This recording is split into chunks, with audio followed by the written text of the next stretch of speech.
Uy, kumusta mga adik? Welcome nga pala sa Norem Podcast, pare. Kung saan Norem lang kami gustong pag-usapan. Dahil never nawalan. Kami nga pala yung stupid source, pare. Ako nga pala si Raf. Ako naman si CS. At ito ay tambalan ng dalawang stand-up comedy buddies. Hindi ko alam bakit natatawa ka pa rin. Ilang beses mo na sinasabi yun. Hindi kasi... Mapapansin mo ba, pag nag-intro tayo, tumatawa ka pag sinasabi mo yung stand-up comedy buddies. Kasi, hindi ko alam kung paano i-intro na. Hindi ba pwedeng smooth na lang? Hindi ba pwedeng huwag ka na tumawa? Ulitin ko. Kami ay dalawang stand-up Tignan mo? Nakaprogram eh. Stand-up comedy buddies kami. Na, kasi, natatawa kayo. mahilig kami sa stand-up comedy. Yan. Isang stand-up comedian. At ayoko kasi tawagin talaga yung sarili ko na stand-up comedian pa. Kaya, hindi ko naman sabihin mo yun. Oo nga. Sabihin mo lang ng stand-up comedy buddies. Ayun. At ito ay, ano episode natin ngayon? Ito ay Stupid Source. Tama. Oh. Kung saan meron kaming babasahin ng mga liham. Isang liham galing sa mga listeners or letter senders na gustong humingi ng mga walang kwentang kapayo-payo. Tama. Mali yata. Walang kakwenta-kwentang payo dapat eh. Walang kwentang kapayo-payo. Tawag dito. Ayun. Nagbibigay kami ng mga walang kwentang payo dito sa segment na to ng podcast. Kaya pag nakakatulong kami, mission failed. Mission failed successfully. At so, ito na. Ayun, papasokin na natin si Aklas, pare. Aklas, kamusta? Pasok. Stupid source! Pahingin responding. Stupid! And we're back. Ayun lang pala yung edit ko dito, kakat ka na. Munti ko na makalimutan si Aklas. Ang tagal natin hindi nag-record. Ito ba? Oo. Yung Awalang Friends? Nito lang yun Thursday last. Tama. Nagpas isang linggo. Kaya mag-ano na nga tayo, mag-block na tayo ng araw. Yung, halimbawa yung ganito, yung buo yung gising, tulog mo. Buo din yung tulog. Buo ba tulog mo? Yung ganito. Monday. Yung hindi yung isa lutang, yung isa buo yung tulog, ganun. Ang hirap ng ganun, no? Monday. Ba't di natin gawing Sunday kasi yung daming ganap, ano? Pero prefer natin ng Sunday, kahit gabi. Siguro. Sige. Inisip ko rin Sunday kaso pag may lakad kayo. Kahit gabi, ganun. Sige. Pero pag hindi, Monday, ganun. Monday. Ito yung Monday ng gabi, ganun. Sa tingin mo. Kasi wala ring open mic eh. May pasok alam mo mag-open mic na ako nung sa ulit. Sa TCC. Kasi ang hirap naman masyadong mag-sign up eh. Kailangan mo talagang sumampa eh. Paano? Ano mo yun? Dahil sinabi mo, ayan, refresh din ako ng abangan natin ng ay, Monday pa lang ngayon. Pero mag-refresh ako para sa sign-up sheet.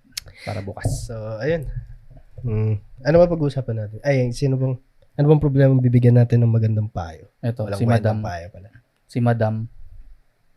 Si Madam Damin. Hindi. Ang sabi niya, linya yun eh. Madam Damin. Sabi niya, please hide my identity. Real account ko po ito. Gusto ko lang po mag-ask ng advice kasi laging reklamo ng anak ko masungit yung teacher nila to the point na minsan ayaw nang pumasok dahil natatakot na dahil sumakit daw braso niya dahil pinatayo at pinataas ang kamay nila dahil maingay ang mga klase niya at nadamay sa parusa ni teacher. Pero yung mga gustong-gusto niya na pupil kahit sila daw ang nagdadakdakan ay okay lang at hindi pinaparusahan. Hindi naman sa sensitive ako pero talagang nananakit din daw ng ibang pupil si teacher. Masungit din naman yung teacher nila before pero di siya natakot, halos ayaw mag-absent. Ano po pwede ko gawin para maibalik yung dating pagka-excited ng anak kong pumasok, yung walang takot kay teacher? Thank you in advance po sa dalawang stupid source. Patulfo mo, pare. Ayun nga yung naisip ko. Pag may nasasaktan na estudyante, tulpo. Tulfo, para ano? Ano yung Tingin mo, definition fair ba niya yun? ng sakit? Ha? Fair ba yun, tingin mo? Ang alin? Mga ganun. Mamaya Siyempre, na. hindi, may favoritism. Pero sige. Hindi, yung magpapatulfo tapos, alam mo yung nangyari dati, di ba? nawala talaga natanggalan ng lisensya ata talaga yung teacher. Talaga. Oo, dahil sa Dahil? ganun. Nagko-corporal punishment? Hindi nga parang pinalabas lang ata or napahiya yung estudyante. College puta, na yata yun naalala ko yun. o high school ba? High school yata. High school. Or senior high, parang ganun. Yung pinalabas, tapos napahiya. Oo, napahiya daw. Nagpatulfo. Tapos, tanggal yung lisensya si niya. ano kasi si Tulfo, napapansin ko, nagre-react siya out of emotion. Hindi, Oo, hindi may mga pa, ganun. hindi kasi pwedeng ganun eh, kasi senador ka eh. Hindi ka pwedeng ganun. Pero yun kasi yung bumibenta, yung pag nagagalit si Tulfo, tapos action na niya agad. Hindi, tatawag na ako sa PNP. Yung parang ganun. Kasi, pero, hindi talaga magaling si Tulfo, sa totoo lang. Ano lang siya, kaya gusto ng mga tao yung Tulfo kasi mabilis nga umaksyon. Pero kumbaga they run the risk na wala pa sa kanila lahat ng evidence, nagde-decide na sila dun sa show kasi yun yung gusto marinig ng tao. May mga ganun. Pero ayun, patulfo mo para tumigil ka ng putay na napaka-sensitive niyo. Ang bobo-bobo mong magulang. Hayaan mong para sa akin hindi ko alam kung pag may anak ako. Pero pag tinitingnan ko, ito na naman yung mga overprotective na magulang. Ultimately, hindi nyo tinutulungan yung anak nyo. Takot ka sa teacher mo? Too bad. Sorry. Pero tatapusin mo yung school year na yan. Hindi ikaw yung magde-decide. Hindi yung anak yung magde-decide kung papasok siya o hindi. Pero hindi ba, sabagay, tama na. Pero nagigets ko rin yung magulang kasi natatakot na yung bata. Pasapasado na, may mga pasaba yung bata? Wala naman. O yung feelings lang niya yung na-hurt? Kasi sabi sinasaktan daw. Yan yung corporal punishment. Sumakit daw braso dahil pinataas ang kamay dahil maingay. Tapos nadamay lang daw yung anak niya. Ganun talaga. All for one kayo. Tapos naniniwala ka ba sa anak mo nadamay lang yan? Tsaka hindi reliable na narrator ang mga bata. Iba yung... Totoo ba? Hindi. Hindi reliable yung memory. Lahat naman ng tao hindi reliable. Pero mas yung mga bata. Kasi iba yung pagtingin nila sa mundo eh. Di ba hindi daw nagsisinungaling ang mga bata? Pero hindi rin ibig sabihin na reliable sila. Kasi iba din yung pagkakaalala. Hindi naman kasi reliable ang memory to. Kaya mahalaga yung mga CCTV, mga ganun. Kasi merong truth, merong fact. Mas reliable ang fact. Kasi yun yung nakikita nyo lahat eh. Yun yung evidence eh. Pero pag yung... Kasi mga bata mahilig mag-exaggerate yan eh. Kasi iba nga naman yung perception nila ng mundo. Pwede nilang sabihin, lahat pinatayo, kahit raw one lang naman, ganun. Yung mga ganun. Tama. Pwede sila mag-exaggerate ng ganun. Or maingay yung row nyo, pinatayo kayo, ganun. Pero ang galing nung nagagawa ng patayo tumatahimik kayo, nakatayo lang kayo. Tayo! Tahimik na. Napagano ko. Inaalala ko ganyan, trauma ko ng college. Face the wall. College na kami na. Yun ang ultimate bullying kasi wala kang magawa eh. Face the wall kasi hindi nakasagot sa recitation. Susuntukin na daw niya yung prof namin. Sa amin, pag ganun pag fully formed na yung katawan, parang may laban ka na. Kasi pag bata ka, wala kang magawa eh. Hindi, lang yan, overprotective na magulang. Pero sige, bigyan natin ng benefit of the doubt. Na ano ka ba? May tanong pala ako. Na parusahan ka na ba sa school dati? Oo, par. Paanong parusa? Yung mga usual, face the wall, papatayuin ka sa gilid, ganun, papalabasin, ganun. Kasi, hindi rin ako mapirme na bata nun eh. Yung kailangan, tawag nga daw, sabi nga ng mama ko, tawag daw sa akin, teacher, ang tawag nun, yung teacher's enemy. Observer. Yung ganun. Alam mo ba yun? Yung may papasok na teacher, tas upo. Tapos? Kanyari pag nag-start na yung klase, tumayo yung teacher ka, tatayo din ako. Sinusundan ko na ganun. Siguro meron ako Hindi talaga mapirme. Hanggang ngayon, hindi pa rin ako mapipirme. Palagi mo nakita. Baka may ka? ADHD? Hindi ako magugulat. Kung meron man. Pero hanggang ngayon hindi ako mapakali. Hindi ko kayang umupo lang. Lalo pag open mic. Siguro pag, hindi ko kayang panoorin yung buo lang, ng stand-up lang. Yung open. Kailangan tumayo ako. Ang likot mo yun. Bawa, ka sa may CR ng weekend, lalabas. Opo. Hindi ko iniisip yun eh. But hindi ko lang talaga kaya. Siguro, may form of, I'm sure may form of ADHD. Kasi hindi to tama eh. Tapos, Ah. yung palagi yung sinasabi sa'yo na hindi rin matahimik yung utak ko palagi. Ah. Palaging, Ah. hindi ako magugulat kung may ADHD ako. Pero enough about me, pare. Pag-usapan natin Si pare. si Madam Damin. Hindi, natanong ko lang kasi napatayo na din ako dati. Kilala mo nagpatayo sa akin? Kuya ko. Paano? Teacher mo siya? Ah. Talaga? High Hindi ko school. alam yun Second year high school sa values. Sabi Kasi niya guidance counselor. Ah, Tapos nagtuturo siya ng values. ah, Tapos wala akong assignment. ah. Ayun. Ano nasa isip mo nung kuya naman kita eh? Parang Wala. ganun? Walang ganun. Kasi tama naman sabi, nag-ano pa siya, sabi niya. Ikaw lang ba yung pinatayo o marami kayo? Dalawa lang kami. Doon kami naging friends. Nadamay ka lang? Kasi kung ikaw lang yun, hindi ka naman niya papatayin. Hindi, ako yung una niyang pinatayo. Talaga? Kasi alphabetical, una yung apelyido ko. Tapos yung isa. May, Doon kami may naging monologue pa siya nung tinawag ka niya. Kapatid Oo. pa man din kita, gumagana. Oo. Baka akala nyo may kapakapatid dito, ganun. Hindi, walang ganun. Sige, tayo ka sa likod. Tapos pag uwi niyo, sabi mo, mama si kuya parang gago. Hindi. Ako pa sinumbong niya sa nanay ko. Nakakahiya daw kasi kapatid ko tapos kapatid niya ako tapos ako yung Eduk wala ba yung assignment. course ng kuya mo? Eduk ba para maging guidance counselor? Hindi, guidance counseling. Course talaga yun? Oo, dati. Talaga? Guidance counseling. Tapos pinatay. Tapos nung kami naging friends nung si Dan Ridge. Nag-uusap kami na sa likod. Nung kami nagkakalat. Yung mga ganun. Doon nabuo yung Ganun Magkaibigan. nag-uumpisa yung totoong friendship, yung pareho kayo napahiya. Tapos kailangan nyo ng validation. Ah. Hindi naman tama yung ginagawa ni sir. tawanan lang kami. Yeah, tell me about it. Ganun. Pero yun nga, balik na tayo. Balik Ano tayo yung mga kay problema Madam. niya? Ayan. Sumakit yung braso dahil pinataas yung kamay. Sige, Pinataas ipag-ano natin na totoo. Lahat ng sasabihin niya dyan, sige. papaniwalaan. Nadamay sa parusa ni teacher. Nakakainis nga yun. Alam mo yun, yung behave naman kayo. Ganun. Parang dami kong memory na mahuhukay ngayon.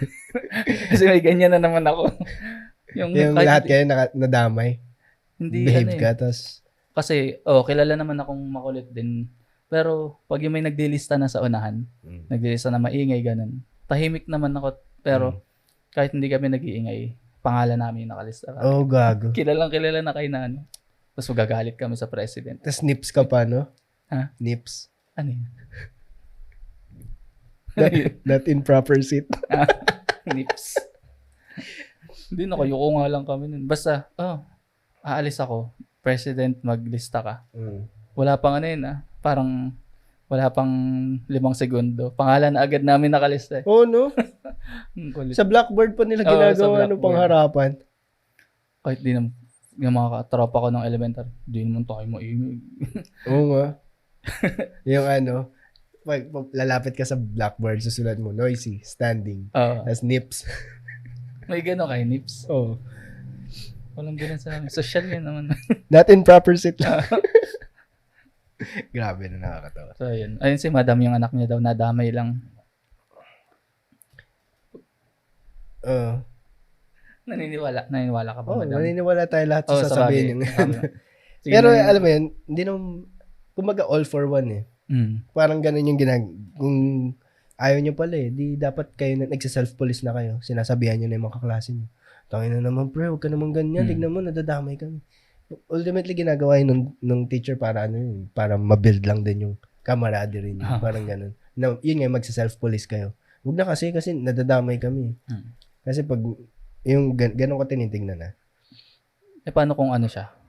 Yung bata, follower lang siya. Hindi niya kaya mag-send. Ayan, anuhin mo yung sasabihin niya sa anak niya. Sabihin mo sa mga klase mo, tigilan niya ganun. Kaya-kaya anak niya yun. Hindi niya sinabi eh. Kaya pag sinabi niyang kaya ng anak na yun, maniniwala tayo eh. Pero sige, tuloy mo yung ano pa mga pinagsasabi niya. Ayun, pero yung mga gusto niya na pupil, kahit sila daw ang nagdadakdakan ay okay lang at hindi pinaparusahan. Ano yung basis niyan? Pero maniniwala tayo na yun ang nangyari. Kasi unfair nga naman. Anak niya. Nakikita ko rin yun dati nung elementary ako eh. Na yung lalaki namin na teacher na hanggang ngayon nanggagaliti ako pag naalala ko yung mukha niya. Trip down memory lane tayo. Na ang sungit niya sa mga lalaki tapos ang bait niya sa sir to Hindi ko sinasabi minaman. Parang ganun yung tunog High yan. school ba yan? Elementary. Dati pinahiyak pa ako nun eh. Tapos pinahiya pa ako nun kasi yung isang notebook ko pink. Tapos sabi niya, bakit pink to? Babae ka ba? Bakla ka ba? Gumagano. Tapos umiyak ako. Kasi, Opo. tama, no? Hindi mo na, speechless ka pag ganun eh. Kasi bata ka eh. Sa pag sumagot ka, ano ka, parang feeling mo, hindi, ang iisipin nila, mali ka na, lagi. Yung, ayun nga, yung sinasabi na may favoritism. Normal naman yun. Kahit ako, pag ako naging teacher, may favoritism ako. Merong talaga mga bata na magaan yung loob ko sa kanila. Kasi ang cute nila, ang lambing nila. Meron yung mga ano ka ba? Nakapag-teacher ka? PT lang. Practice teaching yun. Ayo. OJT.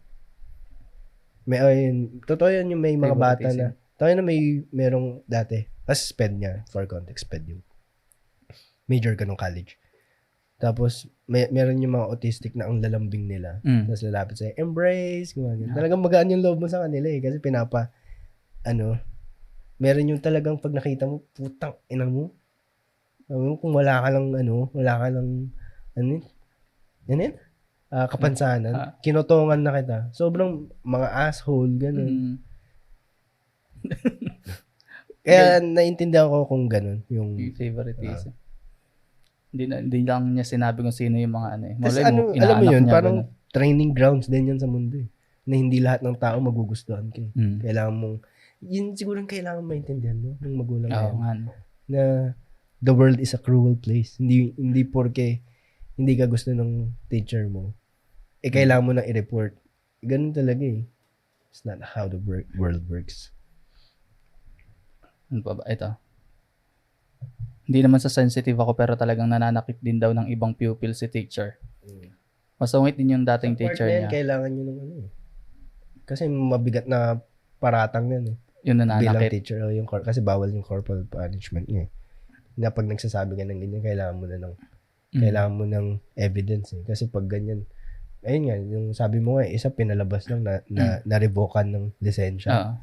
Putang ina, pwede siyang mawalan ng work dahil lang sa mga ganyang paratang. Kailangan maging evidence-based dyan eh, kasi mabigat yan eh. Tapos meron pa, alam mo yung ano. Parang nagsusumbong sa akin, no? Alam mo yung ano, yung dati, yung binato ng tape. Kiss ko na, parang hindi na masakit. Binato siya ng tape. Kasama yung holder. Gago. Hindi ko alam kung ano nangyari sa teacher na yun. Natanggalan din nata ng license. Tapos itong last naman, sinampal niya daw yung yung estudyante na matay. Totoo? Oo. Na brain kong Pero ang kwento ng teacher, inano lang daw, parang hindi naman malakas. Hindi kasi mo siya yung nakaramdam eh. Oo. Saka kwento mo yun. Kwento mo yun. Pansin mo sa mga Pinoy, ganyan, pag nagkakwento na, halimbawa, kinakausap ng otoridad, ganyan. Nasabi nila, alam mo ginawa mo? Sinabi ko lang naman po na anong problema mo? Kung gusto mo, pero sa totoo, anong problema mo? Para mayabang siya. Kwento mo yun. Tama nga naman. Sinabi ko lang naman po na, kung gusto mo, dito tayo sa labas. Pero galit na galit. Maamo na Pag kwento niya na, maamo na siya. So, yun yung kwento ng teacher na nanampal. Hindi daw malakas. Hindi rin ikaw yung nakaramdam eh. Pero yun nga, yung double-edged sword din yun eh. Paano kung sinungaling din yung nasa receiving end? Hindi yun namatay kasi hindi na obviously malakas. Kasi namatay siya eh. Ay no. Gone too soon. Cause of death, no? Sampal. Sinampal ng teacher. Baka naman kasali sila sa slap competition. Si teacher, no? Kaya feeling, kagagaling lang sa gym. Oh, no? May ganyan na naman ako. Ano pa siya, mataas yung adrenaline niya. Subukan niyo talaga. Makakaramdam kayo ng parang pagpasok niya, parang feel ko manampal ngayon na estudyante. Parang kulang pa yung buhat. Mayroon na naman akong tropa na ganyan. Kakagaling niya lang sa gym. Hindi naman. Kakagaling niya lang sa gym. Tapos, mayroong basketball sa Plaza Liga. Tapos, nandun yung pastor namin. Kaka-opera lang dito, yung tinanggal yung ribs. Parang basta na-operahan dito. Di syempre may tahi pa. Sabi niya, sinuntok niya yung yung ganito. Uy, kuya, nandito ka pala. Sabi, parang malaking tao yung na-operahan si pastor. So, suntukin niya na yung ikaw pala yan. Pero yun, kakagaling niya lang kasi sa gym. So, magaan pa yung, akala niya, magaan lang yung suntok. Paano Ayun. pag yung pastor mabilis yung reflexes niya? Oo. Pagkasuntok, biglang pumuesto, no? Sinapak din. Nag-high guard agad. Ayun lang, na ano ko lang dahil dun sa sampal ni teacher. Pero yun nga yung sinasabi niya na lahat nananood. Kailangan mo ng evidence dyan, boy. Masama yung ginagawa mo kundi yan totoo. Paano siya makakahanap ng evidence? Tanong niya din sa Pasa. mga, paano hindi pumapasa? CCTV. Yun nga eh. Yung Yun ganun, nga eh. pitik lang sa tenga, ganun. Dati ginagawa din na, tinuro sa akin ng kaibigan ko yun. Wala kasing video eh. Pero yung ginagawa daw ng kaklase ko. Alam mo yung point finger. Igaganyan mo. Ilulubog mo ng konti dito. Tapos ikot mo ng konti. Walang pasa pero masakit. Masakit ba? Parang ano yun, walang kokotos mo lang. Ganun. May masakit siya, pero walang Titigil na yung bata siguro sa ganun. pag walang sakit yan eh, pero meron eh. Or kung meron Walang ng bilog. Huwag mo na huwag ka naman sobrang aggressive, pero enough para makuha mo yung attention niya. Gusto ko yun. Gusto ko rin yun. Pagpitigin mo sa tenga, ganun. Pag pitikin mo kasi namumula eh. Pag maninipis pa mamaya, mapunit yun eh. Nakakapunit ba ng tenga yung pitik? Malakas. Pag sa bata? Pitikin mo nga ito. Yung pinakamalakas mo. Hindi. Pinakamalakas mo yun? Hindi. Yung Hindi ako pinakamalakas. sanay na ano eh. Pumitik ka lang eh. Di ba? Ano? Malakas naman eh. Oo. Nakakapunit Pwede po yan. mo. Pwede. So yun. Kailangan mo ng ebidensya. Kailangan mo ng evidence yun eh. Mabigat yun eh. Tingnan mo yung tenga. Anak mo punit.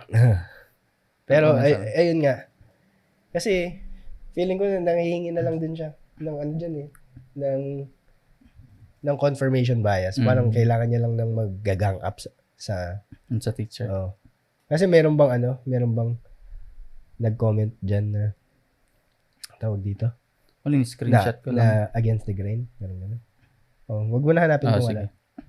Tapos ang pinaka pero ang pinaka problema niya, anong pwede niyang gawin para maibalik yung sigla or excitement ng anak para Kasi pumasok. Ang Dahil takot unfair kay naman teacher. na ibibigay mo lahat ng kasalanan sa isang teacher. Paano kung Makulit talaga. makulit talaga ganun. Pero syempre paniniwalaan natin lahat ng pinagsasabi niyo. Ngayon. Pero Honestly, kung nawawala ng gana, kasi hindi mo naman pwedeng ipa-request na palitan yung teacher sa isang subject eh. Lalo na pag elementary, pare-pareho lang yung mga teacher niyo. So, ganun, siguro kailangan mo na ipa-transfer ng school. Madali lang na mag-transfer ng bata eh. Habang elementary, high school pa. Di ba hassle yun? Hassle. Hindi naman, kasi nung elementary ako, nakalimang elementary ako eh. Wait? 5 schools. 1, 2, 3, 4. 4 pala. Tapos nung high school. Parang 2 taon. 3, 3. Lipat, ganun.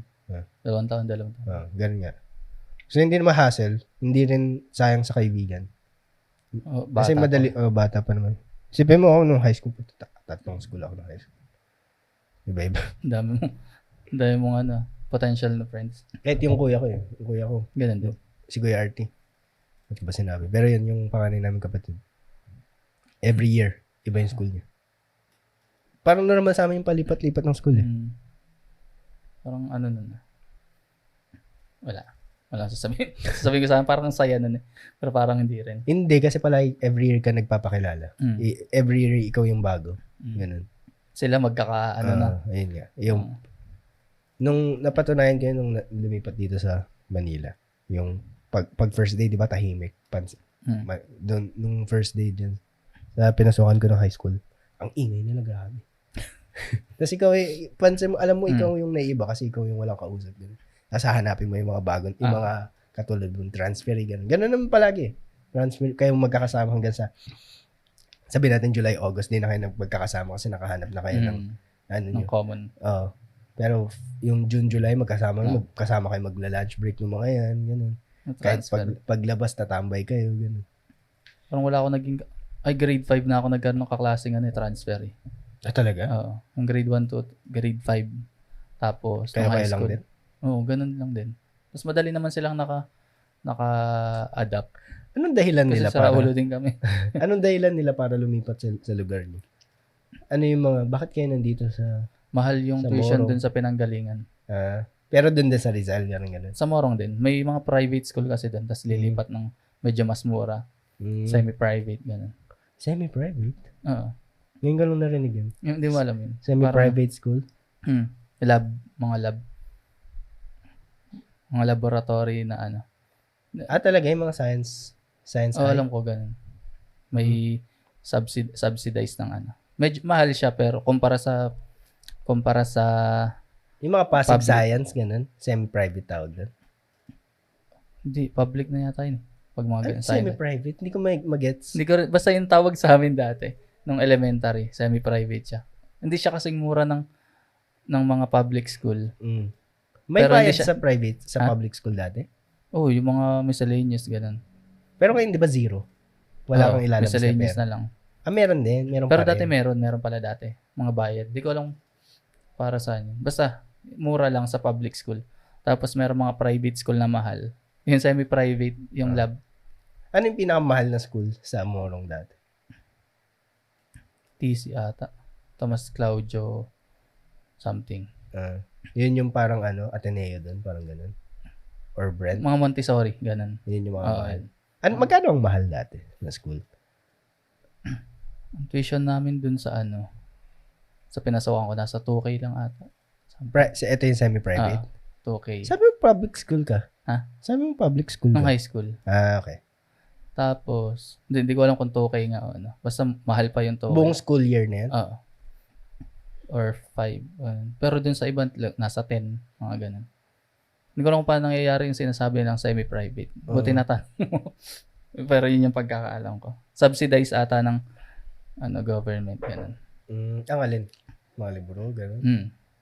Kasi iba yung libro na ginagamit namin kumpara dun sa sa mga public. Law school books yan. Iba talaga, sabi.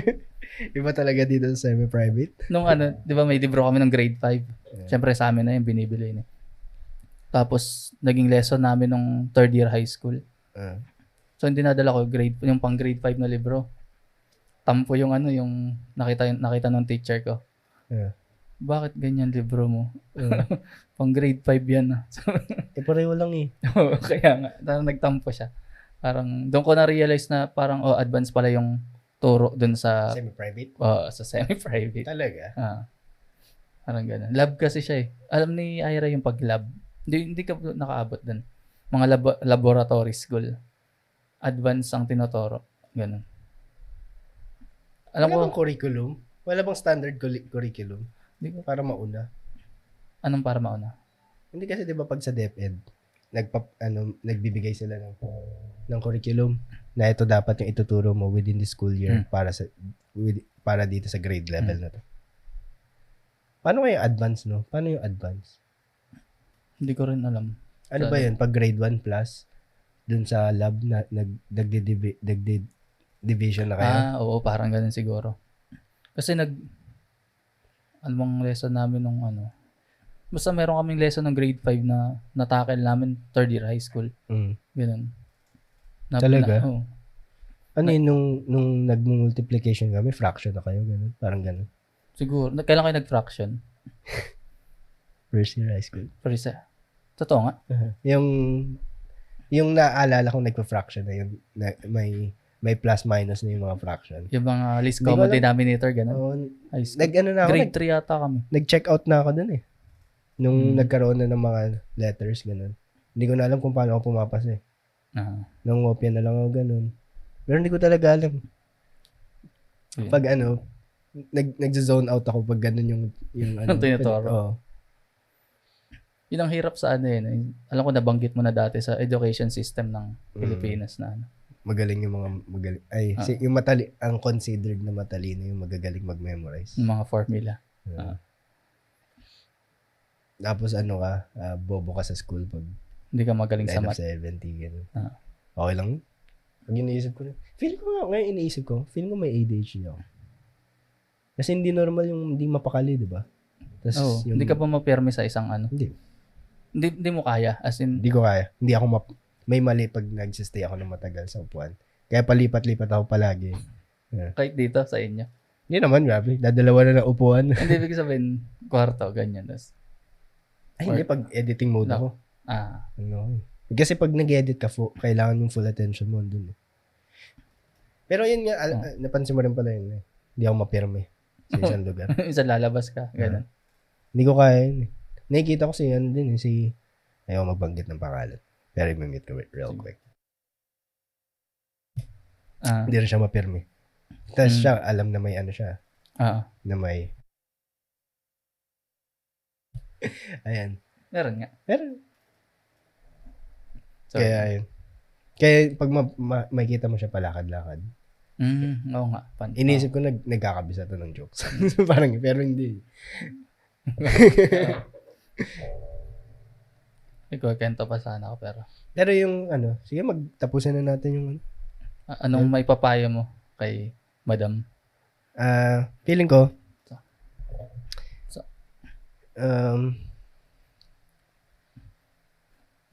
overprotective ka. Pero rightfully so kasi anak mo nga naman yun. Pero feeling ko hindi mo rin siya natutulungan na hindi mo tinutulungan yung anak mo na maging resilient.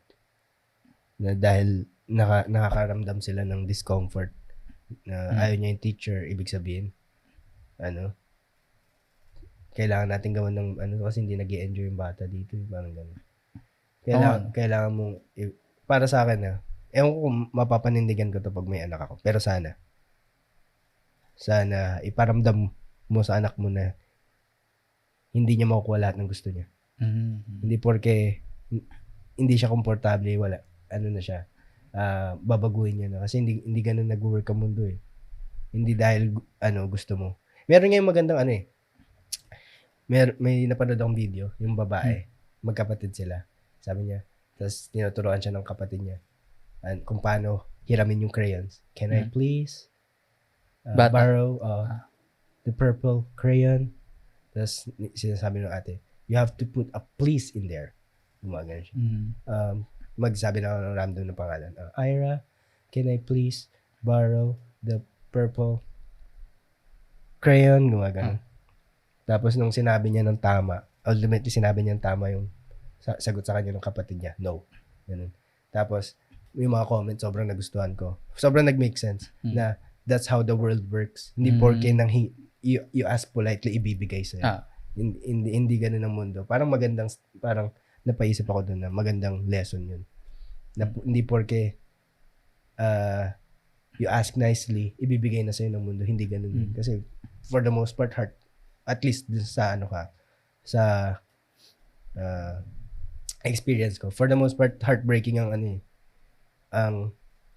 buhay. Ganun. Hindi masaya eh. Pero, hindi porke malungkot ka, dapat malungkot na rin yung mga tao sa paligid mo. Ganun. Kailangan mo indahin yung lungkot eh. Parang pag iniisip mo ganun, kailangan mo indahin yun. Kasi part yun.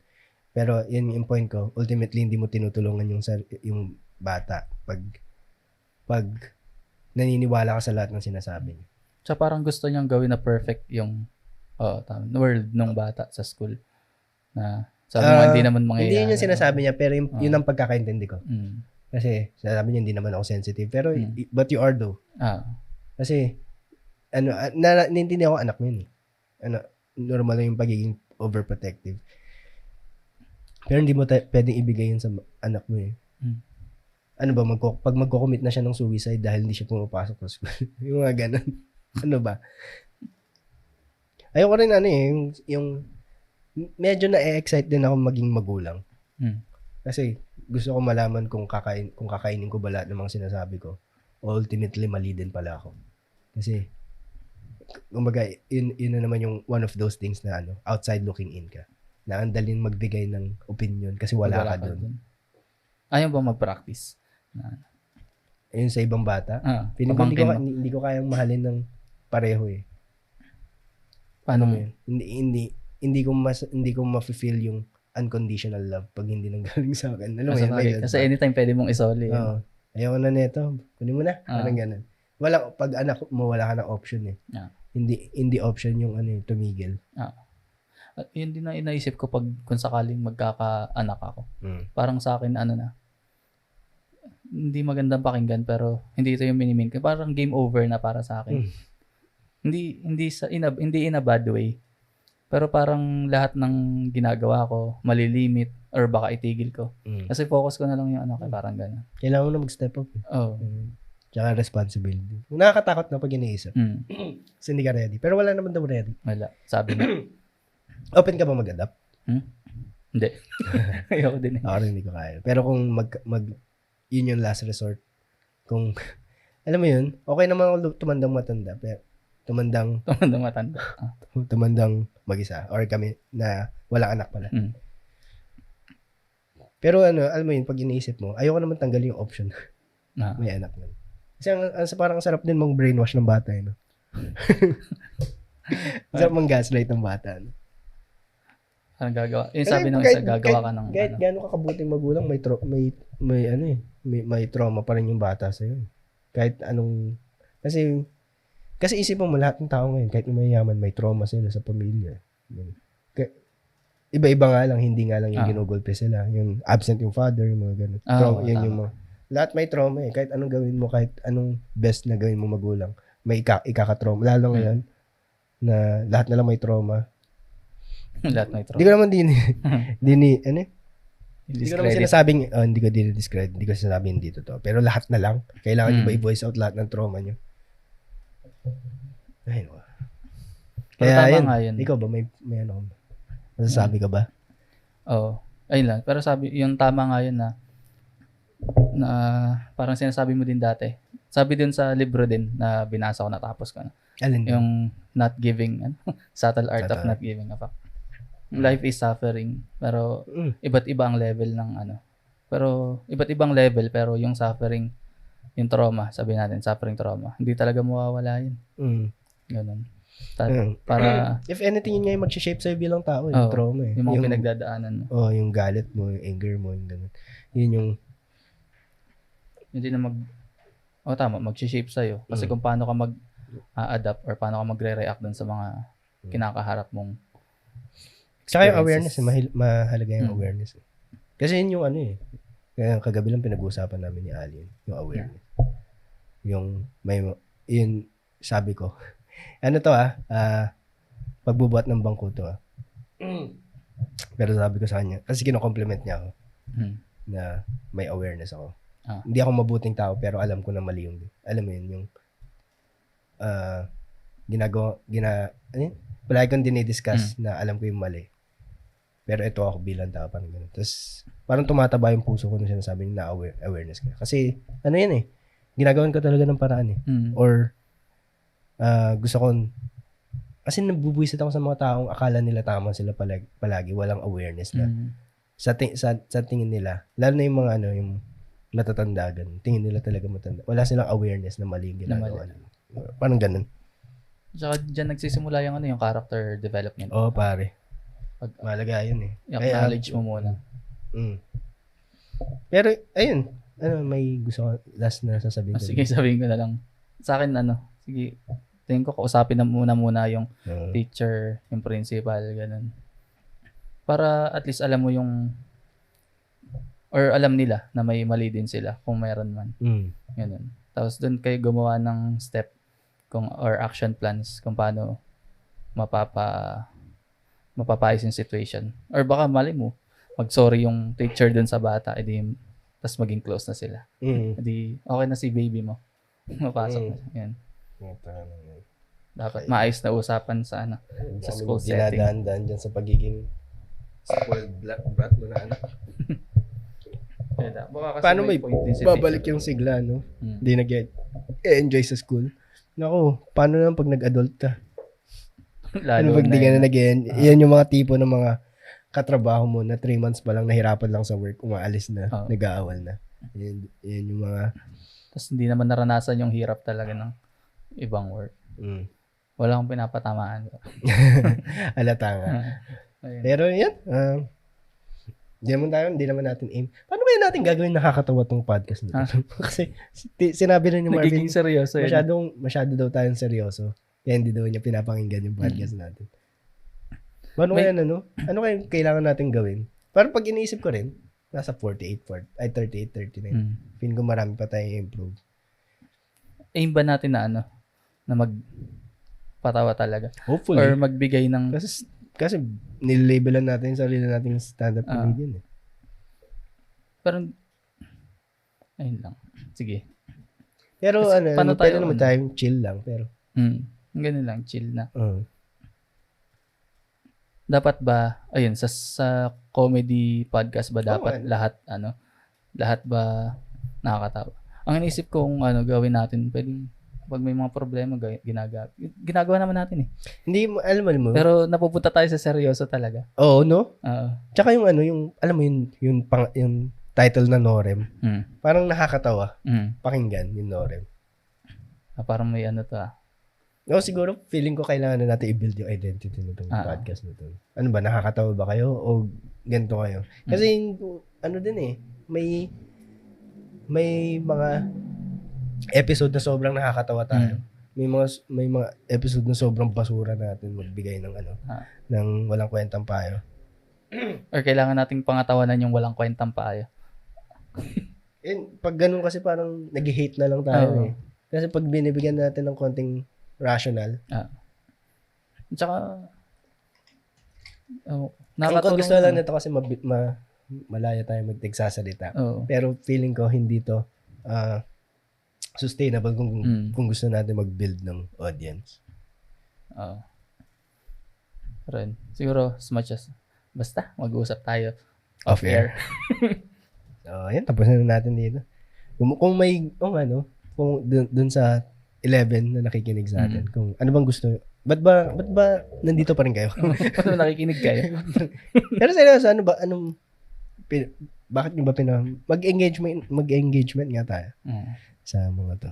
Ano bang hinahanap nila sa podcast? Ano ba yung gusto nilang pinag-uusapan? Or bakit? Anong masasabi niya sa... Gusto niyo ba ng conspiracy? Kasi iniisip ko yun eh, yung kung Norem tayo, tapos yung references natin about dun sa sa tubig, might as well yung usapang sabog na. Ganun. Kasi usapang hydrated. Kumbaga yun yung natin eh. Yun yung ito yung Norem eh. Saan ba natin nakuha yung word na yun? Norem. Alam naman natin lahat na tungkol sa yun eh. Sa drugs yun eh. Ay, sa drugs ba? Tama ba ako? Sa tubig. Sa tubig.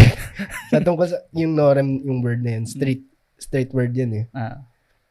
Na nagpa-pertain sa gibuts. Sa gibuts. Kaya, alam mo yun, pag-uusapan natin, usapang sabog. Kasi, oo, parang gano'n. Pero, bakit may mga gobas naman na seryoso, di ba? Bagay, oo. Hindi, I mean yung mga out of this world yung hindi naman talaga pinatay si Ninoy Aquino. Yun ba yung mga gusto nilang marinig? Yun ba yung inaasahan nila? Pag nasa Cool Pals ka, alam mong gagawin nila yung balita eh. Kasi comedian sila eh. Parang walang identity, parang nagpa-podcast tayo. Pag tinitignan ko yung nagpa-podcast tayo, parang ma-exercise lang tayo. Tama naman. Ayun naman yung goal, ang una nating goal, yung ma-exercise. Pero kasi malapit na tayo mag-50 episodes. So yung pag inisip ko yung first 50, inaaral lang natin paano magsalita. Ganun. Kasi ang hirap mag-podcast Hirap mag-isip on the spot Pero siguro napupunta tayo sa kasi yun yung naiisip natin eh. Sa seryosong Oo, no? Kasi yun yung lumalabas sa isip natin. Yun yung default thinking natin. So another skill pa yung magkaroon ng kasabugan na thinking. Pero sige. Pero sa tingin mo pag hindi natutungkol sa podcast. Pag nagpa-check up ako tapos na tawag dito? Nag-diagnose akong ADHD. Di ba naggagamot yung mga yun, yung mga ADHD? Yung Ritalin, yung para kumalma. Talaga? Oo, yata. Pero, kailangan ba? Nagiging severe ba yung ganyan? Oo nga. Pag iniisip ko, 28 years naman. Wala naman ako nagiging problema. Okay. Pero ngayon iniisip ko, parang, hindi parang di normal. Pero nagtutubig naman ako. If anything, diba kumakalma ka naman? Hindi sinasabi ko sa'yo, maingay yung parang umiingay. Yung parang, Kung ano nang naisip ko mga jokes, Ay, ganun. Yun yung pinakamarami ako naisip na joke pag ganun. Pag nakainom ako ng alak. Ang bilis ko mag-isip. Pero, mas maingay nga. No? Preparahan ka lang ng mga pharmacy. Yan. No? Pag na-diagnose ka na. Etong podcast na to, pare, hindi ka may madamot sa walang kwentang payo, pare. Kaya kung alos kayo, norem kami. Ano yung lahat? Ikaw, andito ka pa? Nakikinig ka pa? Hindi, kanina ko pa Feeling ko autistic ako. Feeling ko rin. Hindi, gagi, autistic, walang ano yan. Walang self-awareness. Hindi, walang eye contact. Ako, hindi ko kaya. Ang tawag dito. Ayan. Pinipilit ko lang. Hindi namin alam kung paano tapos ang podcast. Pero kung alos kayo, norem kami.